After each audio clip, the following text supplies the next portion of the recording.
1988-yil 3-iyulda Eron havo yo'llari kompaniyasiga tegishli Aerobus A300 layneri 655-reys bilan Eronning Tehron shahridan Bandar Abbos orqali Birlashgan Arab Amirligining Dubay shahriga parvoz qilishi kerak edi. Samolyot Eron vaqti bilan soat 10:47 da Bandar Abbosdan Dubayga qarab yo'lga chiqadi. Oradan 7 daqiqa o'tib, soat 10:54 da Eronning hududiy suvlariga kirib kelgan AQSh harbiy kreyseri USS Vincennes samolyotga qarata ikkita raketa otadi va samolyotni yo'q qiladi.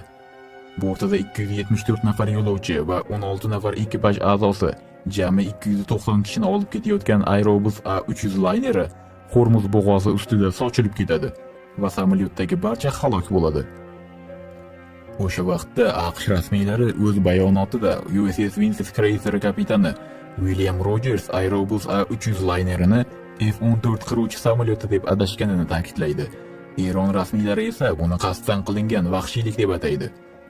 1989-yil Eron AQShni xalqaro sudga beradi va AQSh qurbonlarning oilalariga $61.8 million tovon puli to'lab beradi.